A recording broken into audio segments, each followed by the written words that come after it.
So I'm going to call the meeting to order. It's 11:35. And then I know we have, like I mentioned, at least one person will be coming late, and we'll see if other members are able to join.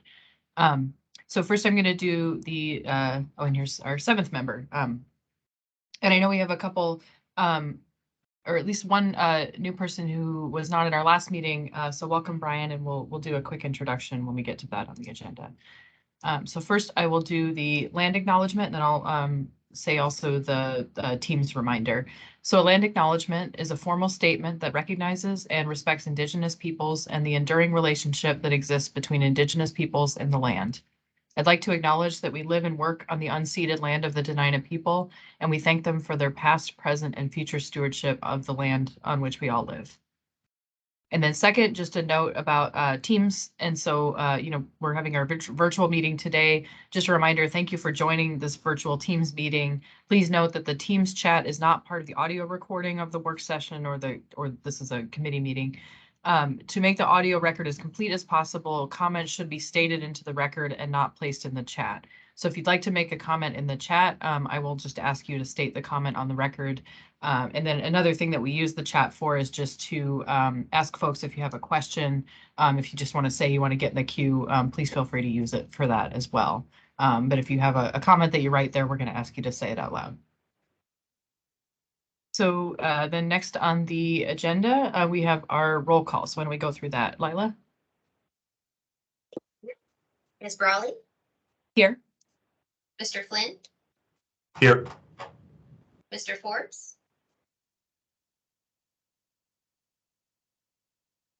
Ms. Hall? Present. Ms. Hobson? Here. Mr. Minor?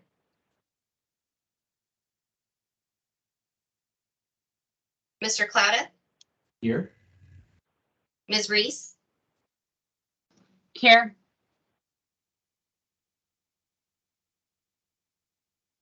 Mr. Smallwood? Here. Mr. Tumani? And Mr. Minor?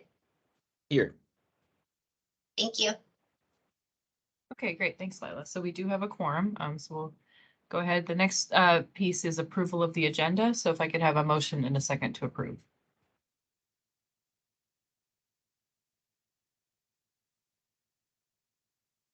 This is Carolyn. I move to approve. This is Lindsay. I'll second. Okay. Any additions or changes to the agenda?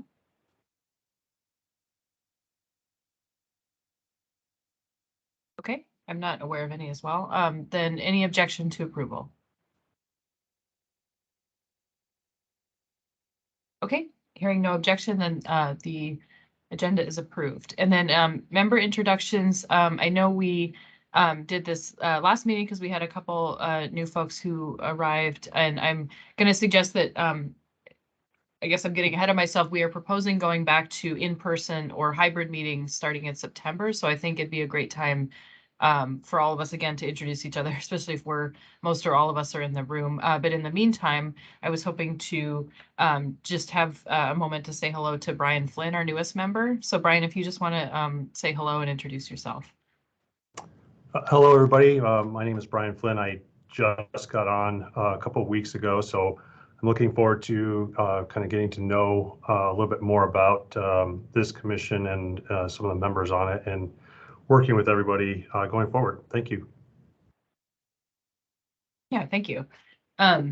And then I also just want to note our latest outgoing member, so Alyssa Rodriguez, who served on the commission at least as long as I have, maybe a couple terms. She was not reappointed to the commission, so I just want to acknowledge the service that she gave to this commission and thank her for her service. And then just to also note, we still have, so there's an 11-member, this is an 11-member commission, and so there is still a vacancy, and so we'll wait and see who we get to have on the commission with us in the near future. So next, I'd like to go to number 6 on the agenda, which is the overview of, or actually, I'm sorry, Lila, can you scroll down on the agenda? Yes, give me just a moment. Okay.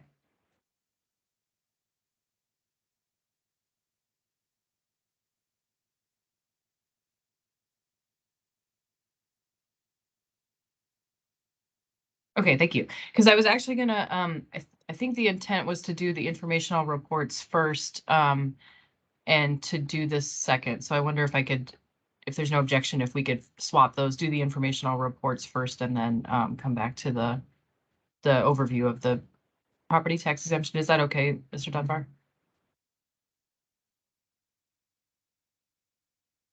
Yeah, I'm fine with that. Okay. Okay, so sorry, I didn't catch that when we were doing agenda approval. So we'll move to 7 and then we'll come back to 6.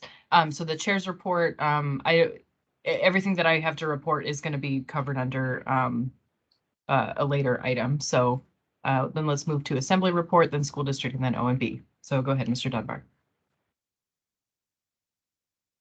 All right, thank you, Anna. Well, I think folks probably saw that we approved the ARPA, the second ARPA distribution of about $48 million. We previously already approved about $3.4 million for the guest house, for a total of about $51 million. We finished that up on Tuesday night after a very long debate and many amendments, but we got to a place that I think a lot of folks were satisfied with. It passed 10-2.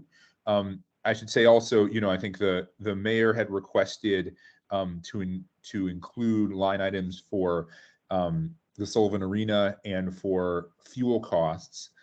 Though that came in pretty late, and very late. His proposed amendment for where we should find those monies came in at, I think it was around 9 or 10 p.m. on that night, and so it wasn't part of our 22 hours or so of discussion leading up to that. And so sort of unsurprisingly that amendment failed. But there is hope to fund those. And I think we've touched on this. I think we might have touched on this last meeting, but at the last Budget and Finance Committee meeting, Ms. Quinn Davidson, my co-chair, and I asked the treasurer, Mr. Moore, if the municipality was building into our 2022 budget the increase in community assistance we were going to receive from the state. And it turned out that they hadn't. And so we built in, I think it was between $1 and $2 million, when we actually are expecting closer to $7 million. And since then, and Desiree is on this message as well, on this call as well, we've had conversations with her and with others, sort of going back and forth and confirming that indeed we are going to get I think between $5 and $6 million of additional funds from the state, but they're going to come in at a kind of an odd time because the state's fiscal year is different than the municipality's fiscal year. But with that money, that almost exactly equals the amount that the mayor was asking for the fuel costs and for the Sullivan repairs. So I think that is a likely source of funds for those two items. With that, I am happy to answer any other specific questions about the ARPA distribution. The largest two items that we funded were homelessness and childcare. Homelessness, we gave about $12 million to the Rasmussen Foundation for they're going to manage it, but we have plans to purchase another hotel and use it as a homeless housing facility that's necessitated by both Centennial Campground, but also the fact that we're going to have to leave the Aviator in about 2 months. And then on childcare, there was one large pot of money, about $8 million, that will be managed by the organization Thread, that will go to sort of directly subsidize different healthcare facilities around town. It's similar to what we did during the CARES Act, where we put $15 million towards that. And we heard testimony from providers that said basically that kept them from going under. And as everybody, I think, on this call understands, or I hope they do, the childcare industry is just sort of fundamentally broken. It's almost impossible to make it pencil in a way that is economic for the owners of the facilities, and then recruiting people. They really can't afford to pay competitive wages, and so we're in a really challenging place. There was also a specific set aside, $1.6 million, to help build or rebuild a child care facility in Girdwood called Little Bears, on which we received a lot of testimony. So with that, I'll stop. And yeah, if there's any other specific questions about ARPA or anything else, I'm happy to answer them. Okay, thank you. Does anybody have questions? And again, you can use the chat or just raise your hand and I'll keep an eye out.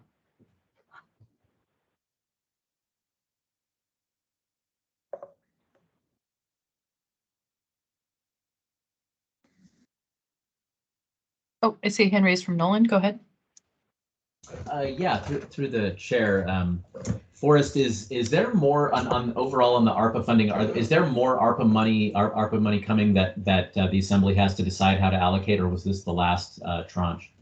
I think this was the last tranche of the traditional ARPA funds. I can't speak to whether there might be other funds that come through as, you know, I don't know, HUD or through the state. But in terms of, you know, a large amount of funds that we have broad authority over, my understanding is this is the last of it. So we had the CARES Act, then we had ARPA round 1, now this is ARPA round 2, and I don't think that there will be anything else thereafter. Yeah, I will double check on that, but that's my understanding.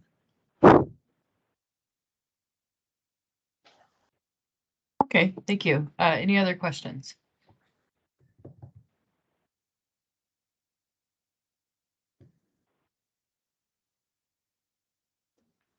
Okay, I'm not seeing any at the moment. And so we'll move on, and then of course we'll hear from you again shortly on the AO 2275 proposal. So moving on, let's go to the school district. And I know it looks like we have Andrew on, and then I know we're our school board member is Kelly Lessons, and I don't see her on, but I know she had a conflict, and so Carl Jacobs was supposed to fill in, so he may show up as well.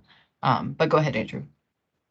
Hi, thank you. For those of you who don't know me, I'm Andy Ratliff. I'm the Director of the Office of Management and Budget for the school district.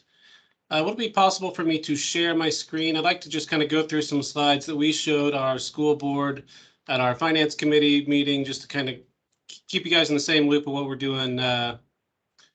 Same information we're telling the board. Let's see. No, that's not it. Can you guys see this? Yep, I can see it. Okay, so these are the slides we went through, and really the first couple of slides are addressing what the school district's anticipated deficit for FY24 is going to be, as well as talking about the one-time funding or ongoing state funding that the state has given us in this last legislative session. So this first slide is really just kind of a depiction of how we got to where our deficit is essentially going to be at. The BSA has not changed since FY17. That's the base student allocation for which school districts are funded. These other colored bars are ways we've addressed that gap between either state one-time funds, fund balance, or in more recent years, the federal stimulus money. The red line depicts what the base student allocation would have been had it been tied to inflation. And as we get the inflation numbers tied down, you know, you'll see like FY21 probably jumping up quite a bit. In FY22, those are gonna start outpacing what we have here, which is about 2%. But really, you know, this is just kind of the prelude to how we got to the deficit that I'm about to show you, which is this slide is the projected deficit. And you'll see two columns on there, and we did get some one-time money, this $16 million here, state one-time funds to help FY23. But so there's two columns. One would be, the first one is if we don't spend that 16 million and instead carry it on to spend it in FY24. And then the second column is what the deficit would be if we were to spend that 16 million on ongoing operational expenditures. So just kind of broad categories. Our general fund, typically that's considered all ongoing operational money. And then what we have within this ARP, which is the ESER 3 grant that the district received, by and large, that money's going to preserve class size and virtual instruction, some IT one-to-one, and then reading and other supports. So the total for our operating money gets to about 627 million. We applied an inflationary factor of about 2% to estimate cost increases and consistent with our bargaining agreements. By and large, almost 90% of our costs are tied to bargaining agreements somehow. So whenever those go up, they don't necessarily always track inflation, but there is generally some increases within those. Our revenue is expected to go down a little bit, and this is all based on the same number of students that we had projected for FY23. So our revenue will go down a little bit based on the losing of our hold harmless provision and statute was phasing out after we lost a lot of kids due to the pandemic. We had a hold harmless provision, and that's going away. And then there is a $30 BSA increase that's coming in FY24 that they put into statute this past session. So the general fund, the revenue there is the net of those two items. And that's why it changed from 549 million to 545 million. So we went down by losing the hold harmless and increased a little bit by the BSA increase. We would spend down the remainder of our ARP funds and then use our one-time funds that we saved from this year to address the deficit. But that still leaves about a $68 million budget gap. We may have some fund balance and additional ARP money that we don't spend this year to apply to that, but it's certainly not going to be a silver bullet by any means to address this. So, but if we choose to spend that money now, that would increase the deficit to roughly $100 million for FY24. We did meet with the board yesterday at the finance committee meeting, and and it seemed like the general consensus was to save that money and apply it to FY24. But we'll certainly have some board memo or some other authorization to do so the board can approve that and everyone get their vote. So that's a projected deficit that we're looking at for next year. Kind of a prelude to the items we're going to look at. This is our enrollment and capacity for the last 10 years. The red line being the district's capacity in all our school buildings and the blue line being our enrollment. And you can kind of see where enrollment's trending down. Capacity changes a little bit as schools close or they refigure how we calculate capacity, like if there's going to be more kids per classroom or how many special ed self-contained classrooms we have.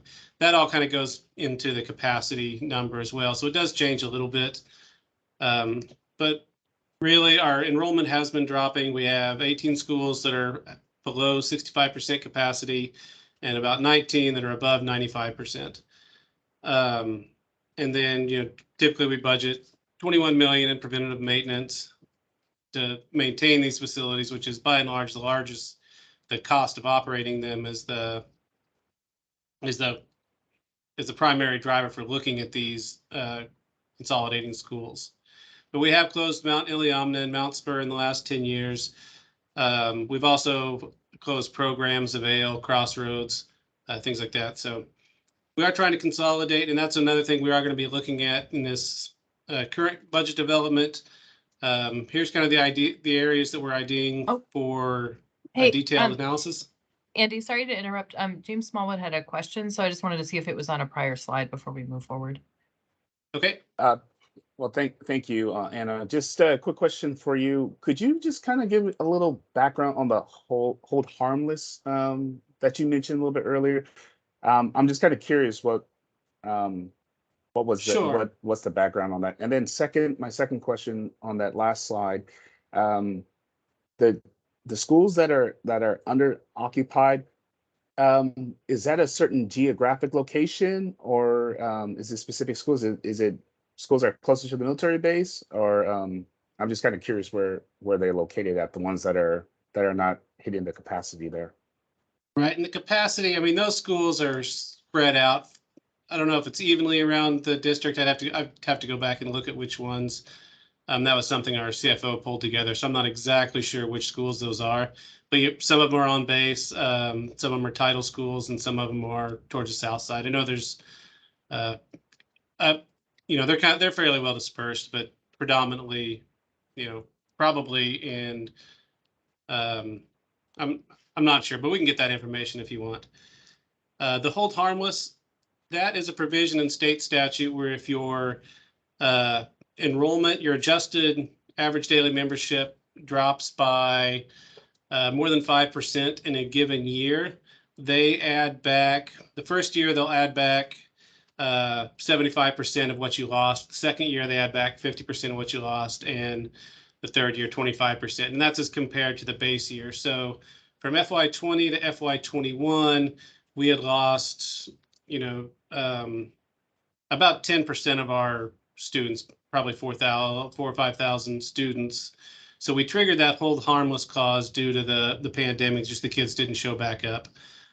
So as that hold harmless phases out, the state's giving us less money per student to make up for that. Did that kind of answer the hold harmless question? Yes, it did. Yeah, thank you. Okay. So the areas that we're going to look at, we are going to look at review schools to see if we can close or consolidate some of those. And that might not necessarily be tied to those schools being less than 65% capacity. It really depends on the condition of the facility that we would want to close, as well as the ability for the surrounding schools to absorb those students. So if we have one school that had 65% capacity, but all the surrounding schools were at 95 or 100, we couldn't necessarily close that and move those students in. So we're kind of doing that analysis to get to really see what might be feasible to consolidate those and reduce our operating costs. We are going to look at other things like metric-based staffing. The ASDB is our virtual program, immersion, IB programs, all these different kind of pull-out models that we have, just to review those and make sure we're getting our bang for our buck on those. Review our ARP spending to see how much we can push over to FY24 to help soften that deficit. Review our one-to-one, that's our student-to-device thing where typically it's one student or one device per student. We don't have that actually implemented in our elementary schools, but our secondary schools are getting there. So we want to see if we want to continue that. Always reviewing the administrative cost and then other potential for revenue and review sports and other cost saving possibilities. Really, we're trying to look at everything we have and see what's going to be feasible to reduce in light of that $68 million projected deficit. As far as what the legislature had done in this past session, they did increase the base student allocation by 0.5% to make up for the 20% inflation that we've incurred since FY17. It's really a couple $1 million. It's not going to put that big a dent in our deficit. They did provide some one-time funding this year, the $16 million I spoke about, and that's just kind of only for FY13 or FY23 that's in statute. Major maintenance, they had $9.5 million for Anchorage, and that was really just repaying us for some of the projects that we've already completed. So we'll get that, and that'll be able to go towards other capital projects. We are receiving about $90 million for prior year school bond debt reimbursement. And I'll get to that in the next slide too, because I want to focus on that a little bit more, as that's kind of probably the elephant in the room of the big pot of money that we have. And then the last thing is the Alaska Reads Act, which establishes it really just establishes or allows us to establish more general ed pre-K classrooms, and they pay us at a half ADM for pre-K students. And then it'll add some pre-K grants outside of that too. So we'll plan on taking advantage of some of that and adding some more pre-K classrooms. But we'll just kind of see what's going to be feasible, as the 0.5 ADM doesn't actually, it pays for about half a classroom. It wouldn't pay for, we couldn't stand up a whole kind of universal pre-K with that, because it would cost more than what we'd get. But the big thing, that bond debt reimbursement, this is really what I wanted to take this time to address, is this slide really shows what was vetoed at the bottom, and just kind of by year how we paid for it. So the first year in 2017, we transferred money in from the general fund, and we had some residual fund balance in our debt service that was able to pay what had been cut out of the state budget that year. The next year, we transferred some of that residual money back, as we ended up not spending it all. And then 2019 was fine, but 2020, 21, and 22, when that bond debt was cut, by and large, we put most of that money into new tax requests. So these are monies that have either been collected from taxpayers, or in the case of 22, is being collected now as part of the tax levy. We do have we did use some fund balance in our debt service fund, but that is also taxpayer money. Every January, we project out how much we think we're going to spend in paying back old bond debt. And that comes in.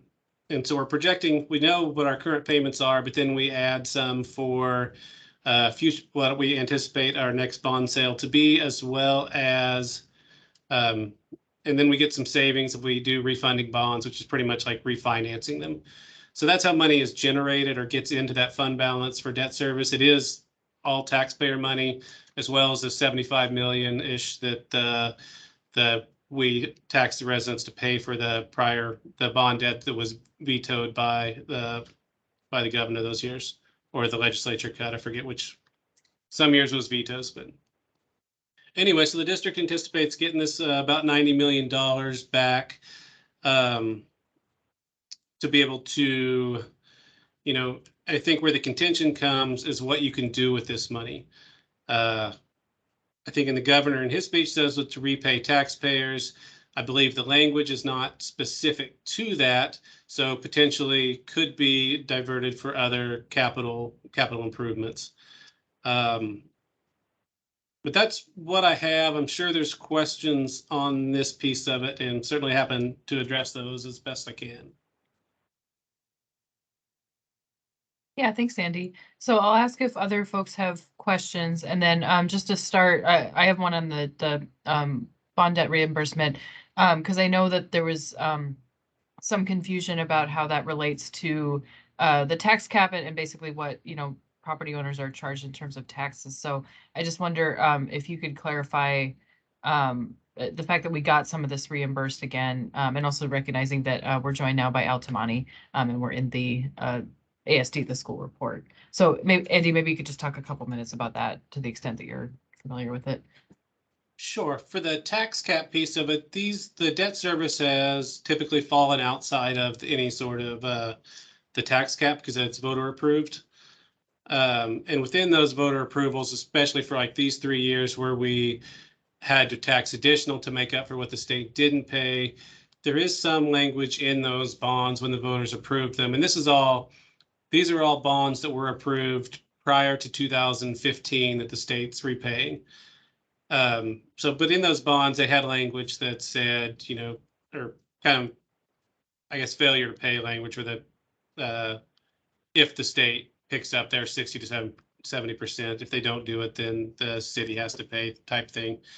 But yeah, my understanding is all this money that we pay for debt service and even our normal debt service is outside of the tax cap. Okay, thank you. Yeah, and again, it's great to see that the state did decide to follow that obligation on those prior debts. So does anybody else have questions for Andy?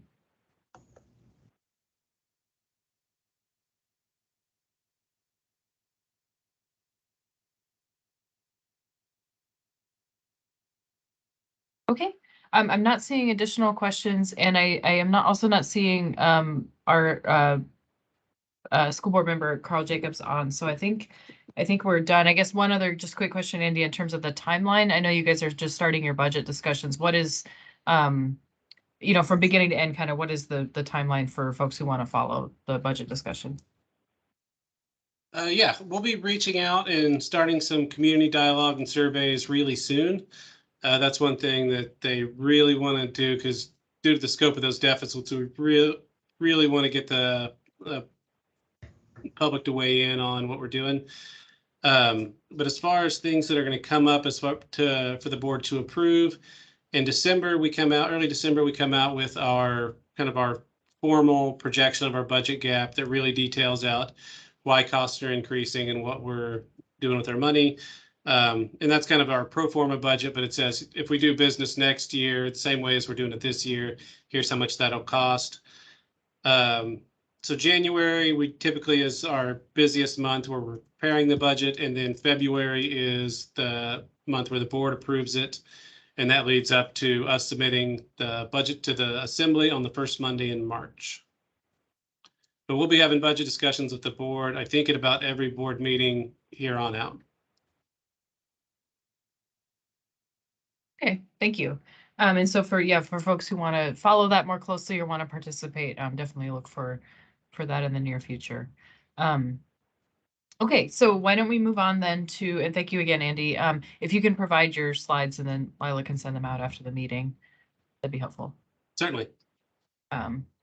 Okay, thank you. So next we have our just informational report from OMB. So Courtney or Lila, go ahead. Thank you. This is Courtney Peterson, the Director of Office of Management and Budget, and we have the budget versus actuals through July. These are not the official audited postings. The finance department is not done closing prior periods. I believe we are through period 5, but these are the preliminary expenditures as they are posted today. In column F is where we're looking at total spend. We have currently 2 departments that are a little above the time through the fiscal year related to just transactions that I posted. The Equity and Justice had a settlement payout, and so that was one time. It had a supplemental that covered it, so that should trend through the rest of the year. They should be on budget. And the same thing with real estate. We pay all of our leases in the first half of the year, so that as well should then trend through the fiscal year regularly and come on budget. The thing to note is that, and as Assemblymember Dunbar brought up, the fuel costs for certain departments currently doesn't reflect them being over budget because we are working with them to manage as much as we can. However, we do know that as we come to the second half of the year, it will be an issue. It was highlighted during the first quarter budget revision. The then director, Cheryl Frasca, included in the work session that we knew with the increased fuel costs that this would be something that would need to be addressed. And so we are working with those departments currently, looking at avenues, Parks and Recreation, the police department, the fire department, street maintenance, and public transportation have all expended their allocated fuel budgets. So we expect to be going through options there. And I believe we do have something identified on the Budget and Finance Committee meeting for next week to discuss that with the Assembly. And I will pause right there if anyone has any questions for the general government budget versus actuals. Yeah, thank you. So folks, again, use the chat or raise your hand if you have questions. And again, in the meantime, I have a question just on the fuel costs. I wonder, there's covering the cost. I guess there's 2 sides of it. There's covering the cost for the same number of miles you might drive. I wondered if departments are also discussing, ways to reduce those vehicle miles, at least temporarily. And I know it's hard, for example, the buses, they have to run, but I wondered if that was part of the discussion. Yes, that is part of the discussion as far as trying to manage. You'll notice in the list of those departments that have already expended are those departments that kind of have to run. We talk about transit, street maintenance, APD, AFD, and parks. Those are kind of the ones we don't have the availability to scale back without seeing significant service impacts. As of right now, those are not things that we're trying to do. We're trying to mitigate those things by managing inside their departments. But as we see the year go on and the fuel costs, remain high, it is something that we'll have to look at as far as how we cover those costs. Yeah, thank you. That makes sense. And it does look like at least gas prices have been going down again, so maybe it'll be mitigated just a little bit. Right. Do other folks? Fingers crossed. Yeah. Do other folks have questions? So please raise your hand or put it in the chat.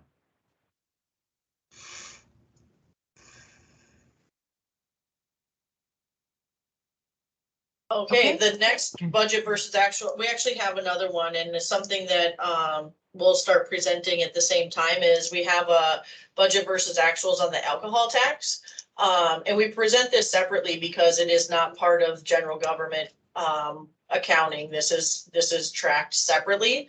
And so this is specifically the programs that are funded with the alcohol tax. And so you'll notice that everybody is trending well in this department or in this area of funding. We don't have anybody that is significantly over. Parks and Rec is a little bit over, but that is the Healthy Spaces program that they're running. And so the summer is a little more busy for them. And this will get a little bit of a change. It's something that, again, we're working with the assembly on showing this budget versus actuals based on the programs that have been identified within the departments.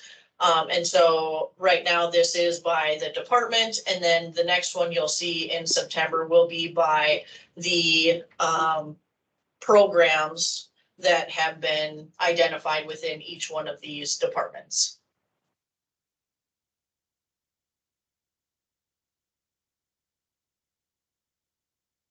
Okay, yeah, thank you very much. So again, if folks have questions, please raise your hand or put it in the chat. And I guess I have one specific question. I understand this is by department. Yep. Excuse me, and I was just wondering, because I know there was a portion of the money that it was under kind of the prevention bucket, prevention of child abuse and sexual assault, and it's supposed to go to the school district. So I just wondered, because I think it would be under the health line, but I wonder if that's been transferred or what the status is of that for the early childhood education. Yes, I believe that grant has been transmitted for the early education grants to ASD. Okay, thank you. And do any other folks have questions?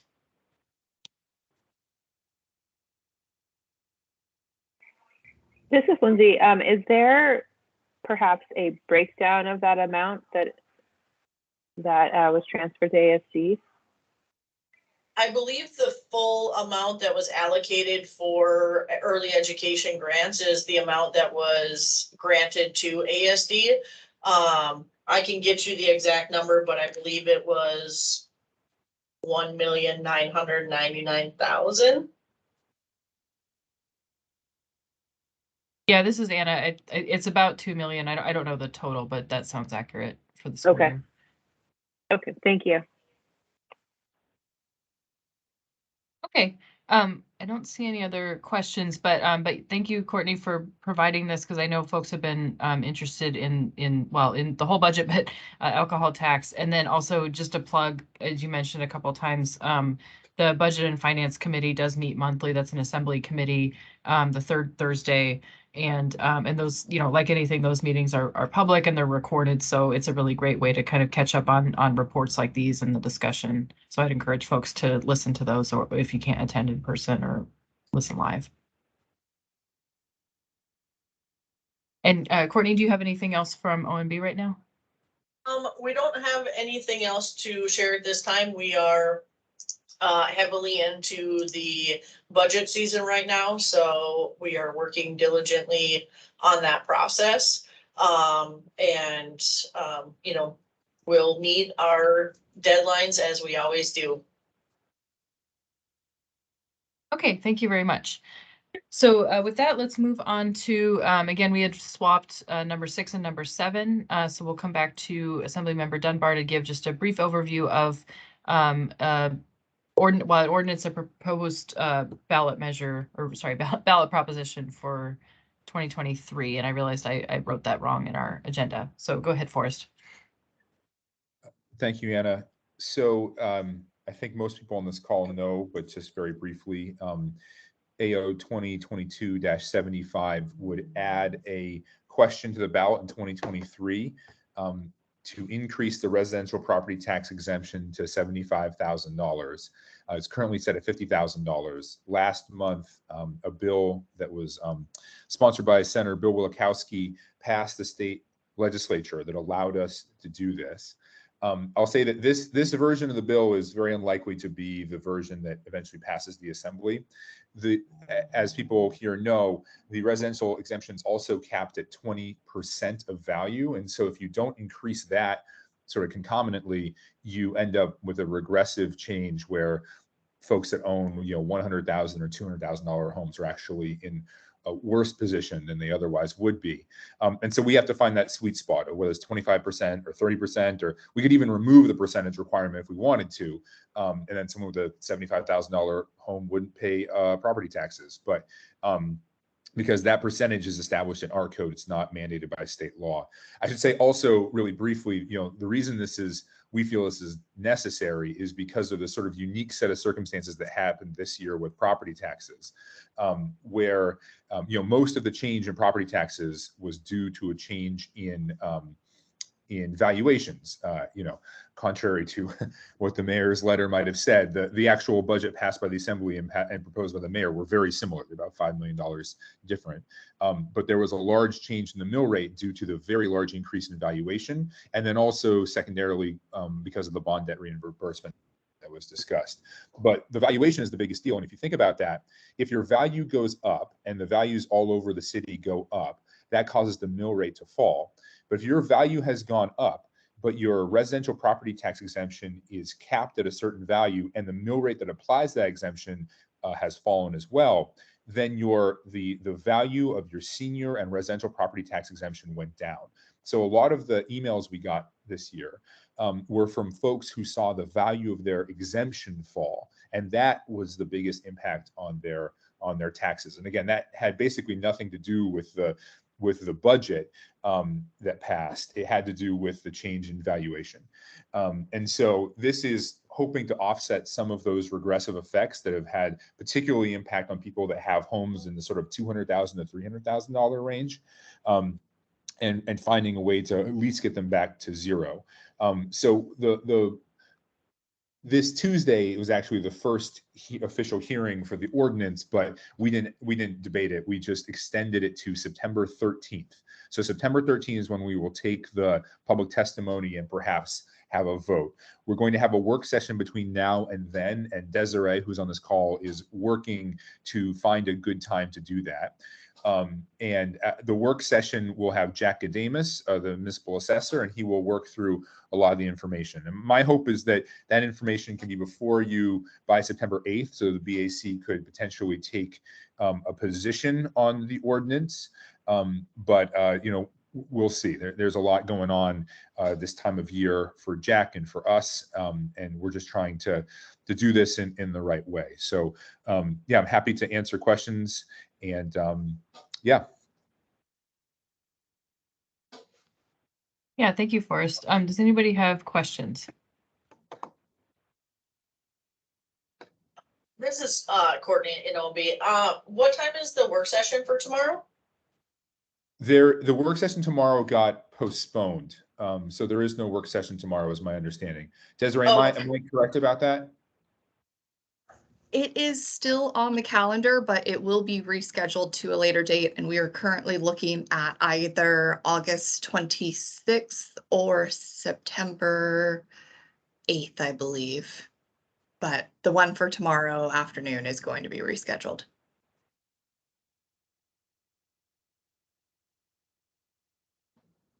Okay. Yeah, thank you. And again, that's I know it's busy, especially for when folks who have jobs during the kind of normal workday, but it is a really great opportunity to learn and just to listen in more depth about these proposals. So I would, oh, and sorry, if somebody could, if you're off mute, if you could mute your line. Anna, so could I add something? Could I add something? Yeah, too? Go ahead.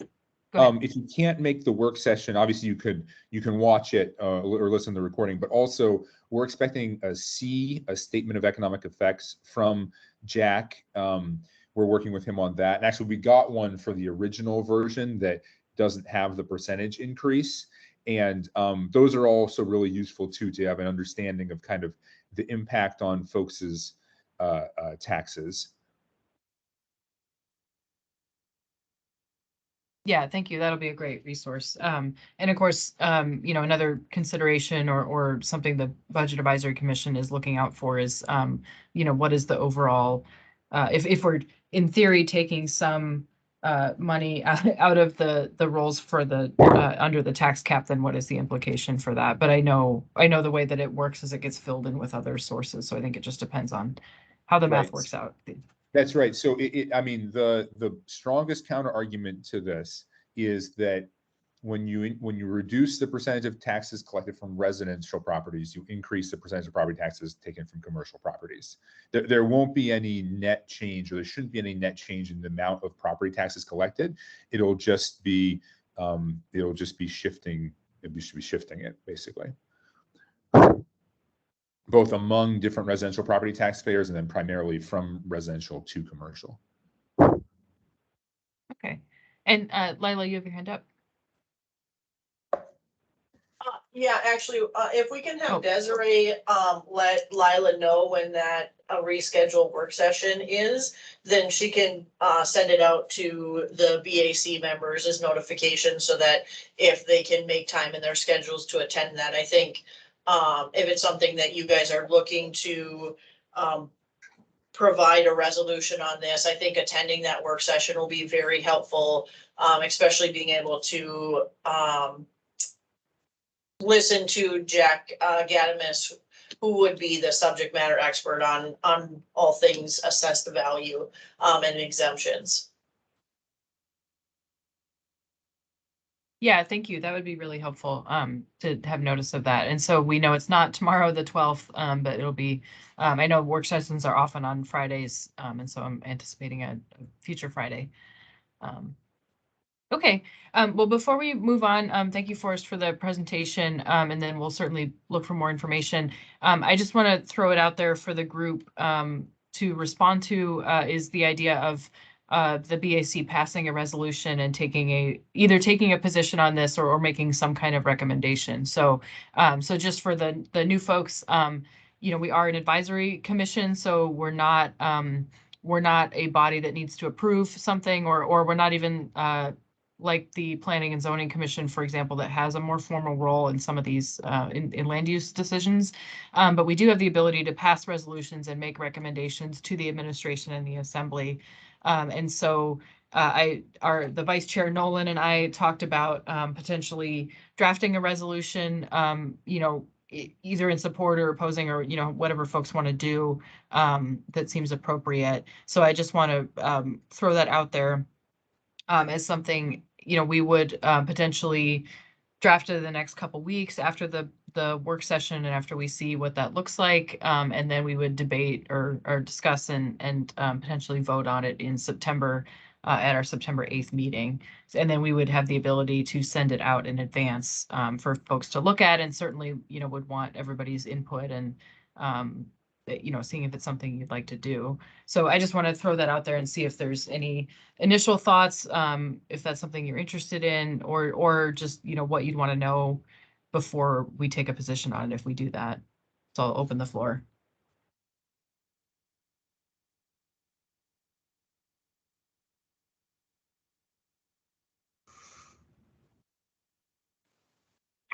This is Lindsay. So I would like some time to look this over. Sorry if I must have missed it in the email before, but so September 8th, is that what you're saying? For the when we would vote on it, when we'd vote on it? Yeah, that's correct. And yeah, so there wasn't, I don't think you missed an email. I think this is it got introduced, and then this was the first opportunity we had to look at it. And then as Forrest said, the timeline is that they'll potentially be having a vote in September at their meeting to put this on the ballot. Okay, yeah, I think a resolution one way or the other would be a good way to go. And if we just circulate, I guess if we have kind of a pulse on how people want to do a resolution and support, we could circulate language ahead of time. And I would be in favor of that.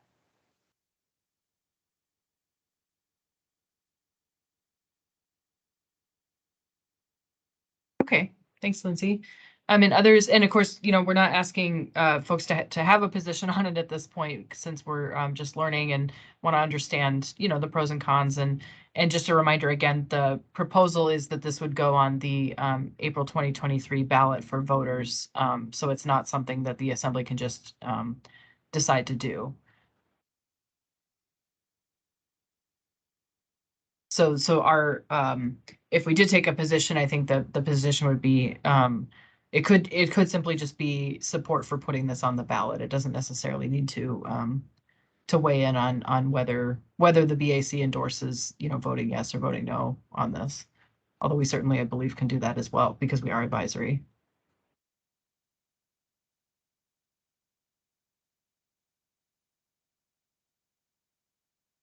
Okay, well, I'm not seeing other discussion. I guess I'll just ask, is there anyone who feels opposed or feels like we shouldn't, move forward with the BAC considering taking a position, whatever that is?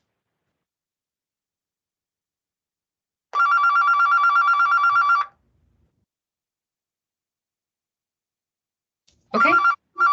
Oh, and Al, maybe if you could mute your line, thank you. So then what we'll do is we'll certainly make the work session information available in advance when it's scheduled. And then, of course, you can watch, it'll be recorded on YouTube, and you can see the documents after that. And then I will work with Nolan to get at least an initial draft written. And I guess just a reminder that we cannot, so we're subject to the Open Meetings Act, which means we can't simply, have 5 or 6 of us or however many number on any kind of communications outside a meeting. And so we can have up to 3 people, I believe. So myself and Nolan, and if somebody else would like to be involved in the drafting of that. But again, what we would be bringing is a draft for discussion in our September 8th meeting. So it doesn't mean that it's predetermined. So just to say that as well. So if anybody is interested in being a third member and helping get that drafted, feel free to volunteer. And I think we'll wait and kind of see from the work session what it looks like, maybe an appropriate recommendation from BAC.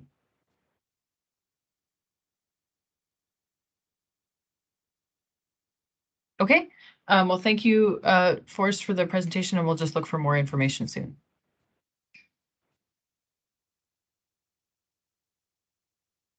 And then, so we have about a half hour left, so we'll move on to our next item, which is number 8, the department assignments. And Lila, if you could share the information that we wanted to put out there, and then while you're getting that set up, I'll just share the overview, especially for the new folks. So one of the things that the Budget Advisory Commission has done for several years now is basically it's a learning exercise. And so it's a chance for individual members to have a conversation basically with each of the department heads. And of course, there's a lot of muni departments, so we can't get to all of them. But it's a way to really have an opportunity to learn in a little more detail about what is normally just a budget line item, for the health department or for solid waste services, or all the departments that function in the muni.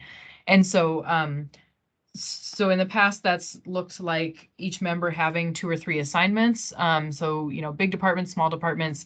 In our last meeting, we did look at the list of department assignments just to get those solidified. We've had that list for a while and just haven't had a chance to prioritize this and get it scheduled. But essentially, this is a learning exercise for folks. And then the expectation is that you individually have that conversation with the department head. Lila can help schedule those, and they would happen outside of our meetings. And then I'm hoping that we can make some time in our future meetings to basically give just a couple minutes share back of what you learned. And so on the screen right now is a draft of basically the overview of what we're doing, and it's consistent with prior years. And then I've also drafted some kind of questions to help guide your discussion. It's not an in-depth interview. It really is supposed to be an informal conversation, but really looking, at the department budget, what they do, understanding their core functions, and then really just, having a conversation about from their perspective, what are they looking at in terms of challenges coming up, or what are they working on in terms of, operational improvements or initiatives like that. And so we can share this out after the meeting. But just to share briefly, so on the purpose of this, again, is to really educate our members and have a chance to learn outside of our monthly meetings of how the Muni works. And so, we focus on the budget, but it's helpful to know how that budget is spent and what what work it's paying for.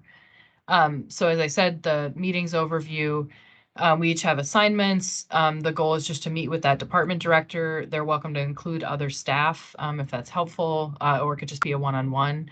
And the expectation is really just a 1-hour conversation about the budget for that department.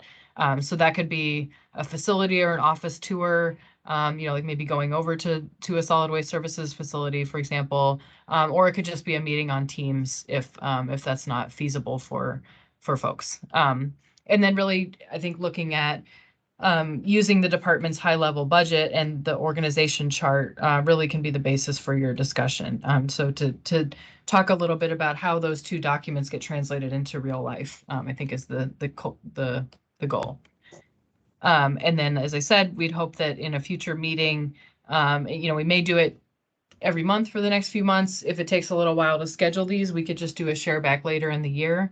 But really just giving back to the other BAC members what you learned, maybe something that surprised you or was interesting, and then things to think about as we review the overall Muni budget, which will be coming later this fall.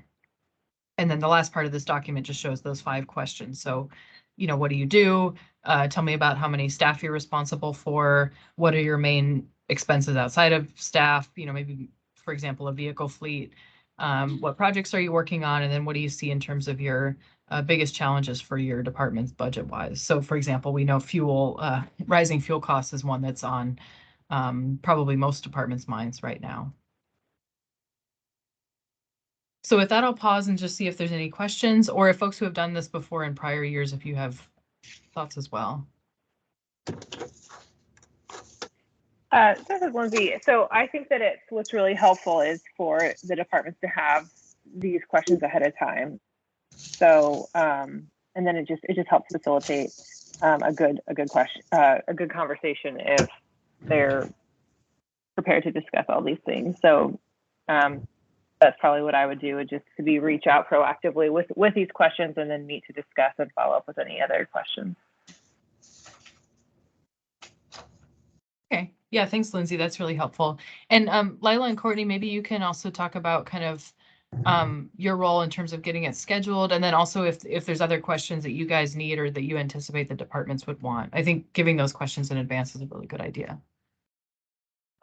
Actually, that is what me and Lila had discussed earlier, is that in as much as we can help facilitate between the departments and the BAC members, we can send out communication to those departments with this information to kind of give them a high level overview, obviously, of what to expect, so that they understand what they should prepare for, and, these questions, so that they can make sure to answer them within the meetings. So I will make sure to communicate with those department directors, not only that these are the questions and the expectations, but also to expect to be contacted either by the BAC member or Lila. You'll notice on the agenda that we have a C on here, a letter C, for the schedule availability of Lila. So if you would like some assistance in setting up the department meetings, Lila's available. If you let her know what your time availability is, she can make contact with the departments to be able to set up those meetings. But it doesn't have to go through our department either. If you want to contact the department directors directly, they will know in advance. We will send out an email communication to them, letting them know. Okay. Yeah, thank you, Courtney. That's really helpful. And I know in the past, we kind of, like I said, we started planning this out and then set it aside for a while, but also OMB staff are definitely, welcome and encouraged to be in those meetings. I know that's hard because that it would take a lot of your time to be in all of them, but just to say, you're welcome to participate in those as well, and really appreciate your staff being able to help schedule them. I think that'll be helpful for members. Okay, if there is any members that would prefer that OMD staff be there, just please let me know. As we do get into the budget pretty heavily right now, time becomes not very available. The schedule's pretty full. So if there is a, if you would prefer that, and you feel like it would be a better meeting, then feel free to work with Lila on getting something on my calendar. But I am not saying that I want to be part of those. Like, I think that it would be beneficial for you guys to have those conversations with the directors, between you guys. I think that might be a better dialogue. But for anybody that does want OMB there, just let me know and we'll try to make that happen. Okay, thank you. Nolan, you have your hand raised? Yeah. I just wanted to throw in a quick comment. Grateful for the help that Courtney and Lila especially are giving in setting this up, because these department reviews, I think when we've done them before in the past, it's super valuable learning experience, and it really gives us a lot of depth in it when it comes time for the annual budget review that we do. When it's hard for any one of us to comprehend the whole budget, but when we have each taken a department or a couple of departments to review in depth, we have a much more advanced conversation and readiness to talk about the budget. So it's a really good effort, and I appreciate everyone helping us with it.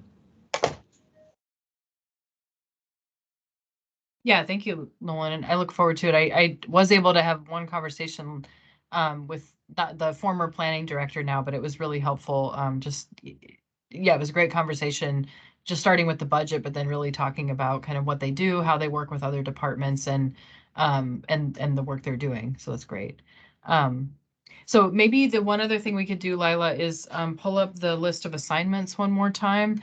And just to say, we've looked at this every month for the last few months, but I know we've had some new members. So I just want to note that our ask before this meeting was really to solidify, what your list of departments is.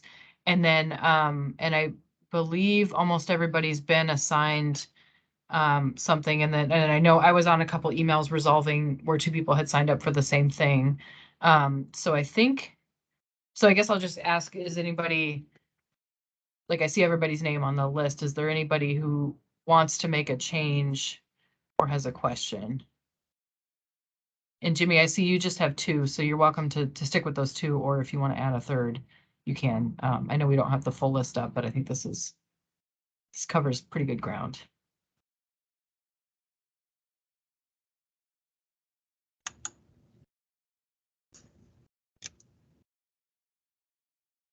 So I think with that, we want to move forward. So let's call this list complete, and then I guess we know these will take time. We're busy and the departments are busy, so we wanted to propose. I'd like to get them all done by the end of this year. I don't think we're going to be able to get them all done before the actual budget cycle starts, which is going to be October essentially. Although, as Courtney said, the administration is working right now to get that draft budget together. So that's kind of the busiest part, or one of the busy parts for the departments right now. But I guess I would ask if folks can get something, try to get something scheduled by the end of August with at least one of your departments. I'd recommend maybe starting with one and then moving through your list one at a time. And you can start with any of them. And then to for sure get at least one of them scheduled by the end of September, if August isn't feasible for you, because I know August is coming up in a couple weeks. So with that, I think if everybody takes responsibility to either decide if you'd pick which department you'd like to start with, decide if you'd like to reach out directly, or and if you do, I think you should CC Lila just so she's aware and can help with scheduling. Or if you'd like Lila to do that scheduling, to please reach out to her and provide some times that you're available, or at least ask for that conversation to start. So does anybody have questions?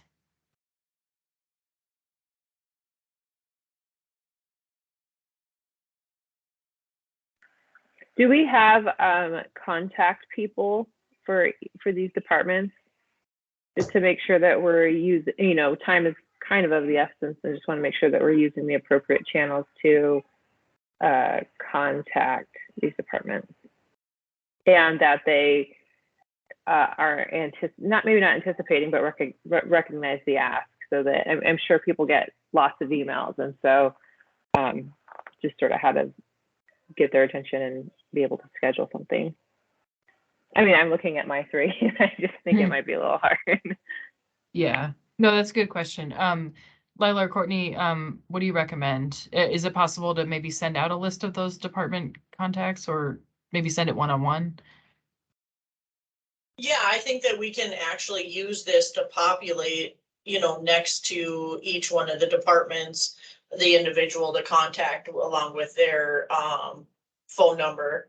And that way, you know who to reach out to. And then that'll be the same people that I'll include on my email, you know, with the overview and the questions, so that they are aware of the expectation, and then we'll be expecting some type of contact, whether it's between the BAC member or Lila. Thank you so much. That'll be perfect. Okay. Yeah, I think that sounds good. I think that way, you guys, OMB has a chance to reach out to the departments and provide those questions. And I mean, folks can certainly ask additional questions too, or if there's, you know, specific ones for your department, don't feel like you have to only use those. But I think at minimum, we can send those 5 because that's a good overview. And then that'll confirm that we know that they know that they're ready for a conversation.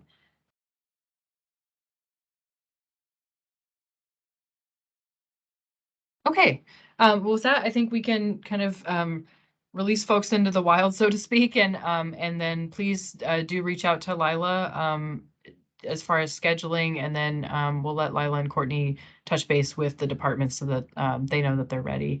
And again, I think if it's hard to get scheduled with one, then just try a different one, and we'll just, you know, do the best we can over the next couple months. And then if folks are really running into issues, we can touch base on this next month, and then troubleshoot or see if we can keep it moving forward. So I think that's all we had on that topic. So next we have audience participation. And I know we often don't have somebody from the public, but I just want to see if anybody is here in that capacity.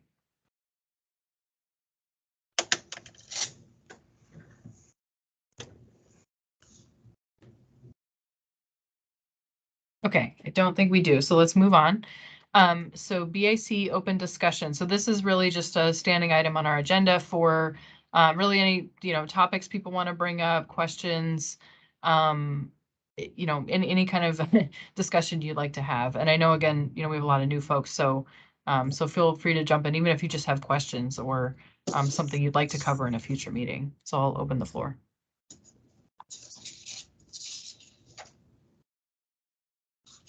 This is Courtney and OMB. I actually have a question for the group. Is it something that you guys want to entertain in going back to in-person meetings for your September meeting? Yeah, thanks, Courtney. That is a great question. And that's actually something Nolan and I discussed as well. So just for context too, you know, traditionally the BAC has met in person and meets or has met in the 8th floor conference room, the mayor's conference room at City Hall downtown. We switched over to virtual meetings, obviously because of COVID. That was around 2020 or in 2020. And since then, we've really only met virtual. And so, you know, the upside of that is it can be easier. You don't have to drive across town. You know, it makes it easier to participate. But the downside is that we don't get to see each other in person. We don't have that kind of depth of discussion sometimes. So it is a challenge. And so what Nolan and I have proposed is that we do go back to in-person meetings starting with our September 8th, our next meeting. But also I'm aware that that meeting room on the 8th floor does have basically the ability to do a hybrid meeting so that we would still always have teams available, and we would be recording those meetings. You know, they're public meetings, and so they get recorded like other board and commission meetings. So just throwing it out there. So would folks be comfortable starting to meet in person again in September, knowing that there's also that hybrid option for those who can't make it downtown at that time, or for whatever reason can't be there in person?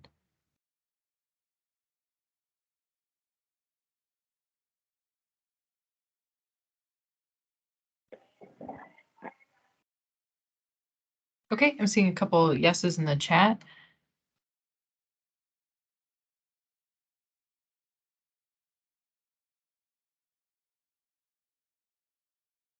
Okay, yeah, it looks like so far everybody's just saying in the chat that they're fine with that. And again, you know, our goal is to make it easier, not harder to attend. So certainly if, you know, especially month to month, if you need to join by Teams or you can't make it, then that's still available for sure. But we'd love to see you all in person. That would be great. And Can I ask sorry. Yeah, go ahead.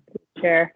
That kind of reminds me that we used to do this fall BAC boot camp, for lack of a better term. Is that something that we would like to resume as well? Just to give us, especially since we have so many new members, just a primer on the BAC and its team building and things like that. I don't think we've done it in a while. Yeah, I think, so I don't think the BAC did that since I was on. So Lindsay, can you describe, is it like a training session, or like, what does it mean? Yeah, I think maybe Nolan or some other folks might be able to recall, but you know, it's maybe like four hours or something, and you know, we have lunch and there's various team building exercises just to get to know the team, but then also understanding folks sort of little motivations for joining, and then priorities for themselves personally, and then also for the city, you know, as you serve on this committee, helping identify, you know, what we think are like priorities or key thrusts for the year ahead. Okay. And Nolan, I see you have your hand up, so you probably have an answer as well.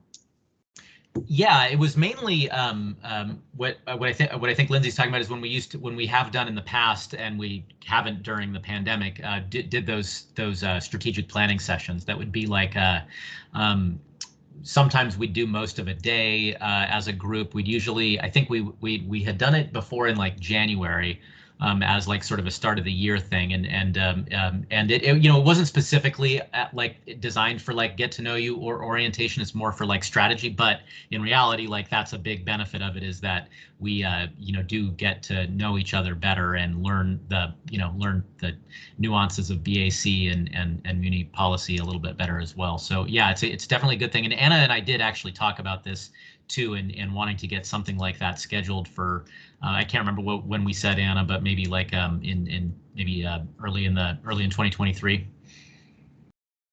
Yeah, that was what we had discussed, and actually maybe that's a good time also to share. So I've drafted basically a schedule for our next several meetings, and so it relates to number 11, just showing, you know, that's when our meetings are. That's the second Thursday at 11:30. But just also proposing some topics. So maybe I can share my screen and then we can walk through that really briefly, because the strategic planning piece is on there. So I'm going to go ahead and share. Okay, can folks see that?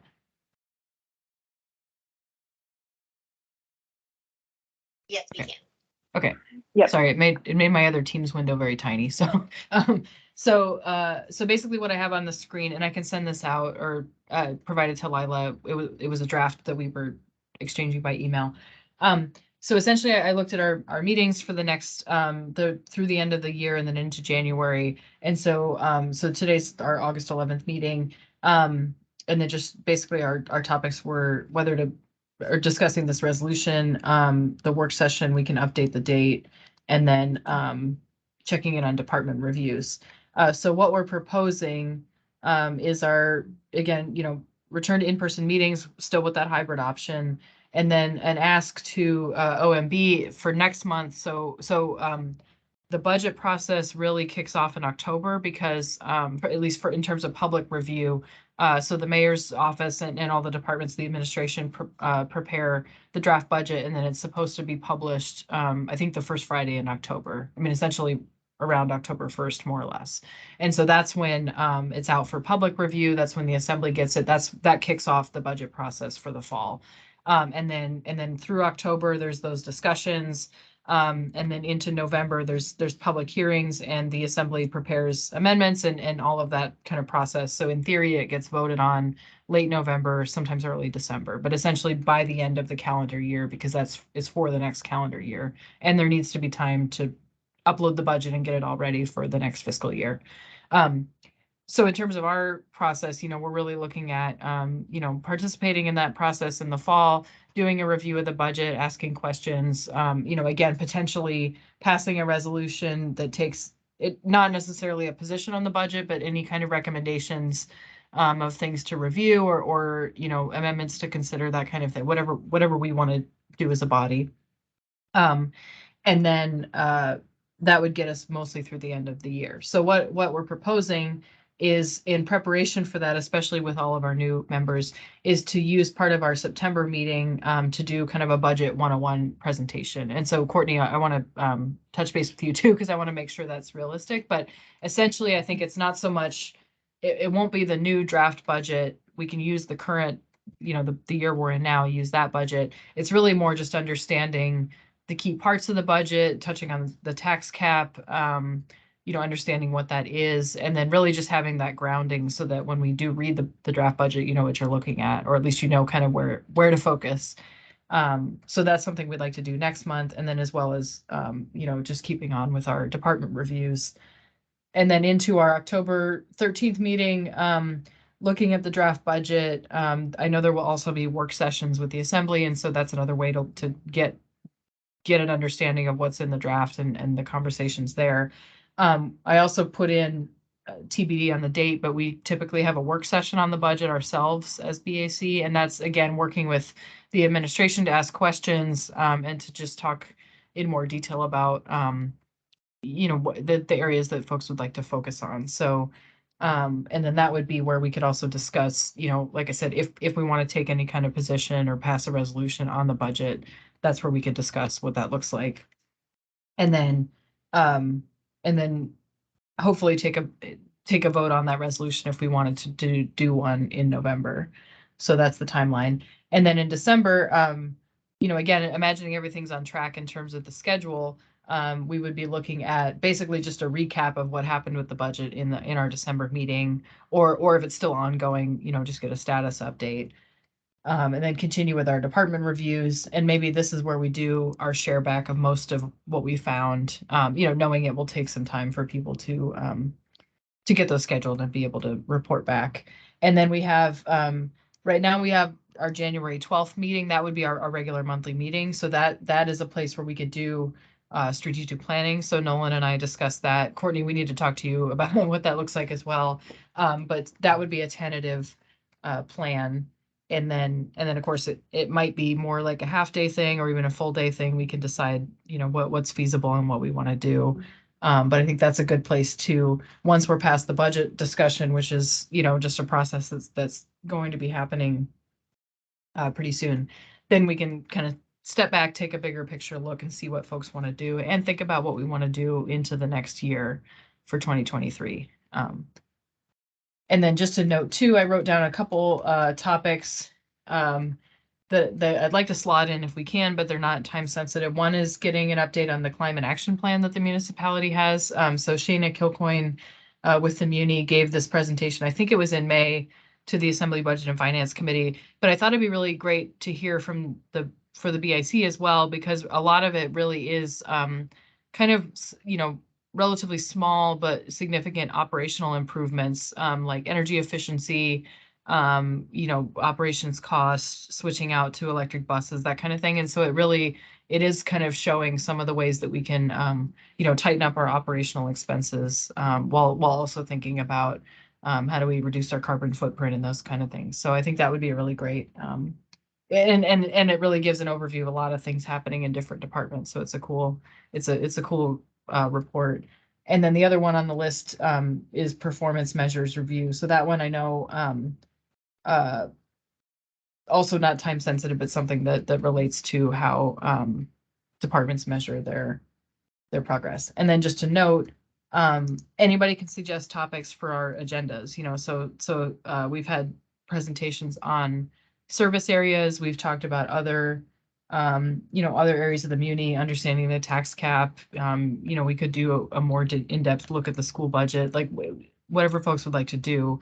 Those are things that we can plan out either if they fit into these meetings in the fall or just looking ahead to 2023. So I'll stop there and just see if there's any comments or questions. And then I will attempt to be able to see the full screen. There we go.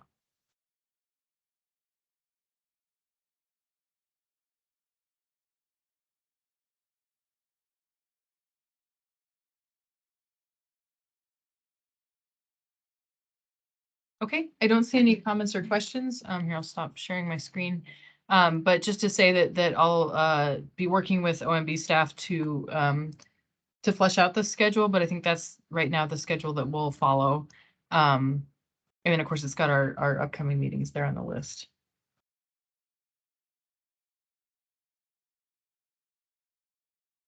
So with that, I'll just see if there's any other questions or comments before we adjourn. So feel free to raise your hand or just speak up.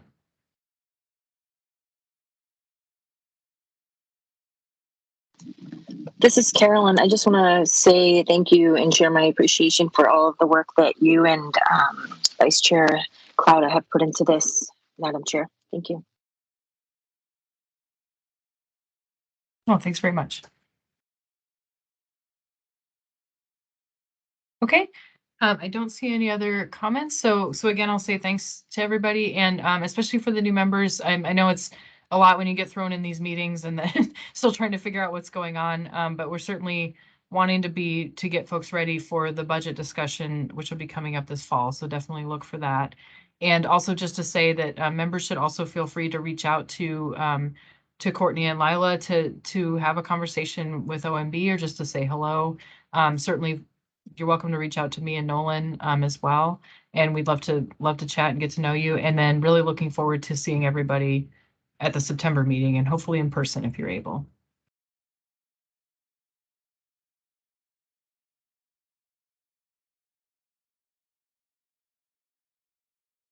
And I see Brian is typing, so I'll just give it a second.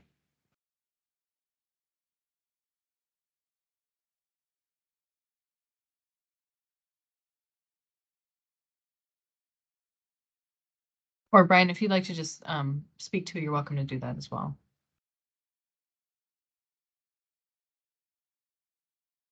Oh, okay. Yeah, thank you very much. Okay, so with that, I will entertain a motion to adjourn. So moved. This is Nolan. Okay, do we have a second? This is Carolyn. I'll second.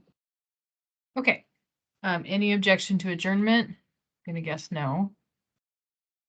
Okay. Well, with that, we're adjourned. And again, please, good luck with the department reviews. Please reach out to Lila for help with scheduling, and we'll see you next month. Thank you. All right. Thanks, everyone. Thank you. Thank you. All right. Bye.